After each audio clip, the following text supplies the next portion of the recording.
Okay, welcome back. So let's work in the geometry. Here we have our drawings with the dimensions. Just let me show you how to create fast this geometry. I'm not going to get the exact dimensions just to show you a little bit. Then you can reproduce everything. You have all dimensions there. Also, you can come back here and you can see what I was doing and you can reproduce everything. So let's do here, create new part studio. And basically, this is the shape that we have to reproduce. Now we have an idea what is happening there. So let's do it here. So remember, always choose a starting plane. So I will choose this one. So in my case, in CFD, I like to work in this reference system. Now, X will be my drag, Y will be lift, and Z will be the side force. Okay, but it's up to you. But let's take this one. So I will sketch in this plane here. And basically, I will proceed in this way. We have the drawing and I want to get the top view, this one, okay? Then I will do an extrusion, then I will sketch this geometry there, remove some material, and I will parameterize here the angle. Then you can add the support here, these stills. So relative easy. So go here, and as I say, I'm not going to look at the dimensions. I will put something that is approximately, that geometry. Then you can get, so then remember, always put dimensions. So let me put here 50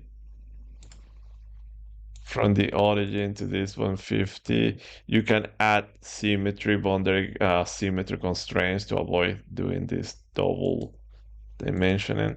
Here, let me put 100, and here let's go with 200. Okay, good eye. So this is what we have, and basically we want to create the body. So let's do an extrusion. So let me use like this by reference. Okay,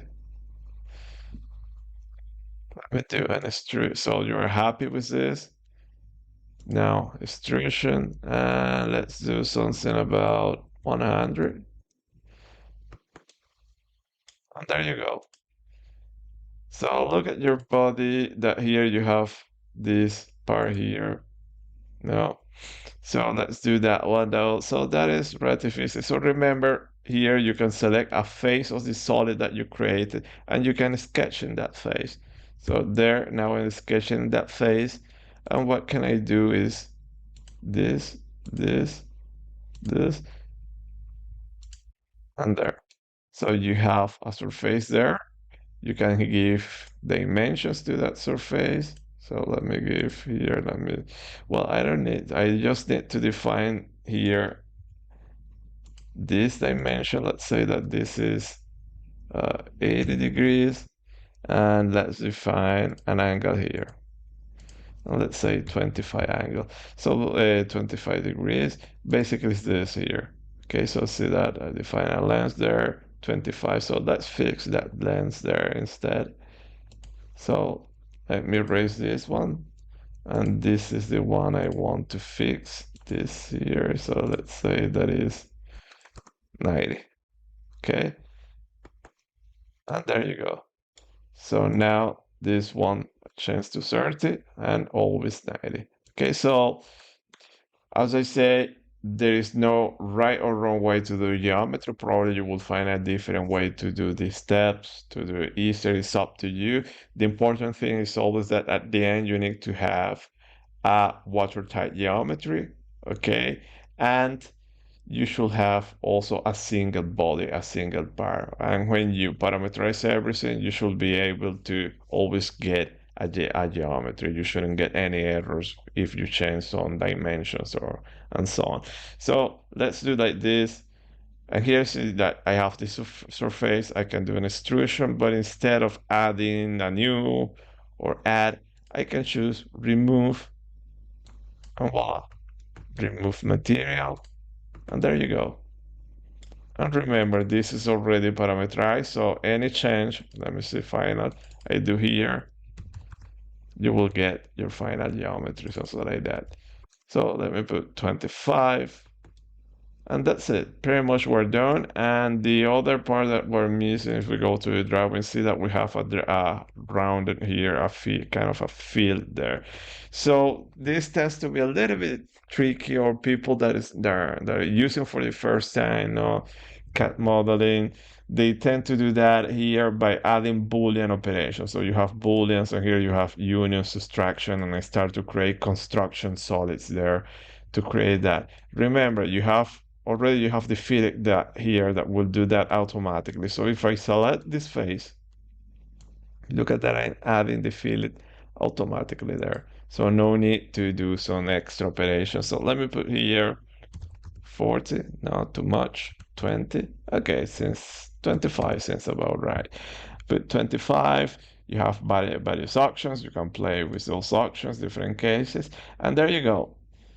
And that's all. You have your geometry there. Then you can go to the bottom and put there the support, the steel. So let me do something that I'm sketching this face, okay, or I will start to sketch now, and let me create a support geometry. So see that when you see that point there means that I'm in the middle of that line, middle there. This will be a construction line that I will use as a reference to create symmetry. I have 4 supports there. I don't want to create all the four support. I want to create just 2. So let me put one here, one here. Okay, and I will say that, let's say which one consequence. Okay, this one. Okay, okay, let me go. Okay, show constraints. Okay, there are no constraints that can be there. So let's say that this one, okay, is horizontal with this one. Okay, and this. Okay, let me say that we get an error there parallel. So no, I won't parallelize. Okay, bam, bam, bam, bam, bam.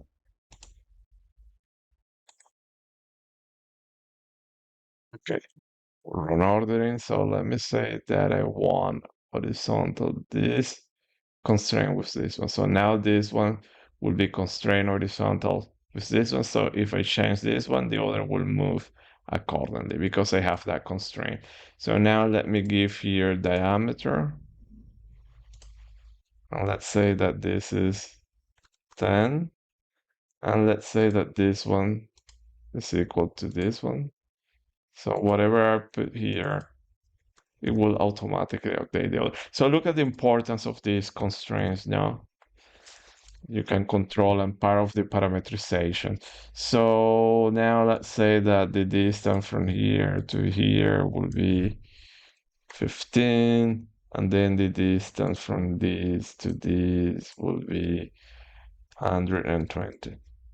Okay, so kind of if you go the drawings and just by memory, I have done this many times, I can get something similar. So there you go, you have these two.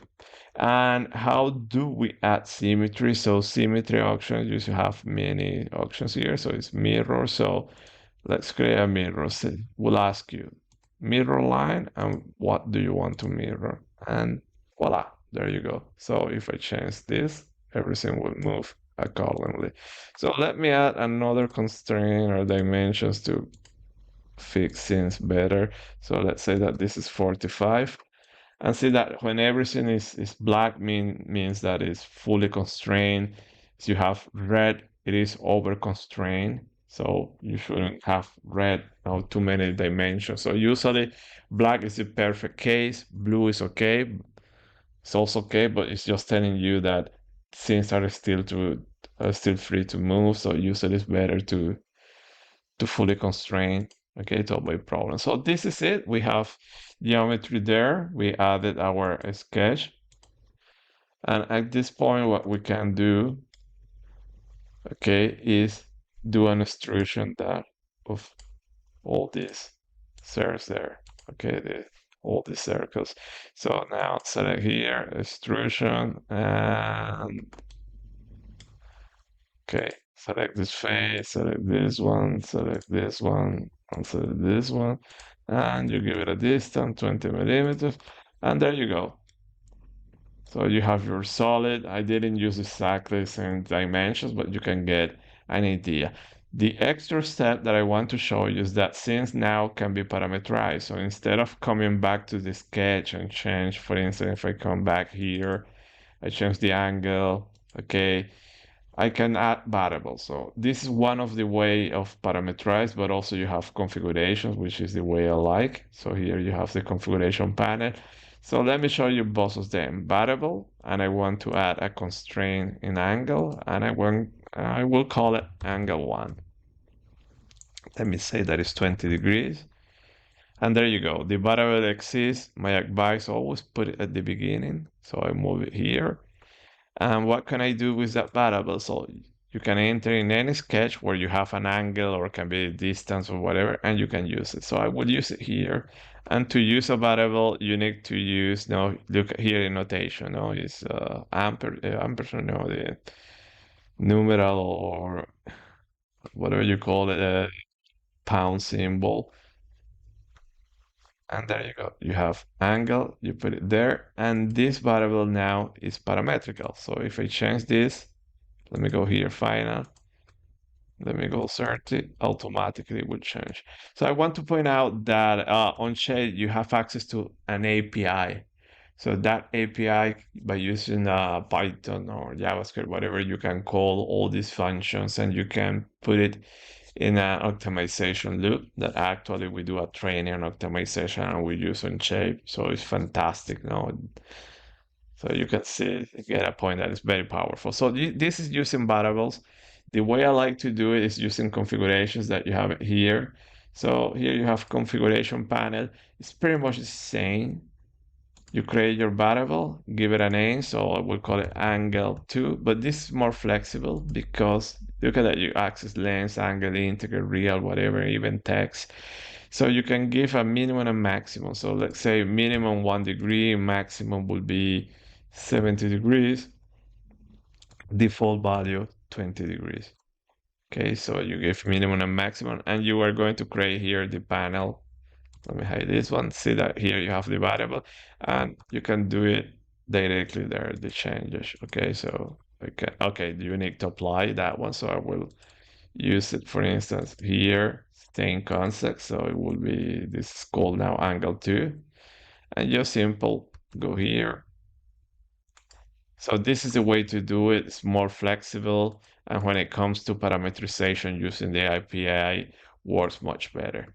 And there you go. So we have our fully parametric geometry and body. And at this point, what you can do is export the geometry. So if you're going to work, for instance, in fluid meshing or any, let's say, commercial meshing tool that will give you access to CAD geometries exported, a step is a good format. For us, it will be STL. I recommend in ASCII or OBJ. Okay, this is also a good format. And that's it. Okay. So at this point, we have our geometry, and you can come back to this document and you can see the geometry here, the domain, and get an idea of the dimensions. Look at that here, added parameterization now there with variables. The ideal, as I mentioned, is to use configuration. So this is an old document, configurations didn't exist. So I guess I need to update it. This is what we were working. This is the imprinting. So if you want to know how to do this, it's relatively easy. It's interesting here that you can add letters. So I think it was this one. So if you go into Sketch, you have here, bam, bam, bam, bam, bam, bam, here. You can add text. So I follow that workflow. I added the text. Then I created the surfaces, so you can I exported the surfaces. And this is interesting, the derive part. So I am deriving this part from another document. Recall that we generated this geometry, now the wolf in another document. So I importing that from another document. So here's derive. Okay, and then you can use it here. So basically I have that part and then project everything in this plane, and offset to create the surface, and then I apply some transformations or scaling and then translation, and that's it. Okay. Bam, bam, bam, bam, bam. Boolean, nothing to comment here. This is the two bodies. So here and parameterization. I didn't put the parameterization between the bodies, but you can add it. And this is another nice one. Same case, but now I added this extra surfaces there. So recall here that you are going to have some vortices, so to try to better capture that. And then you have the twist that I really like, so adding wheels. So this is it.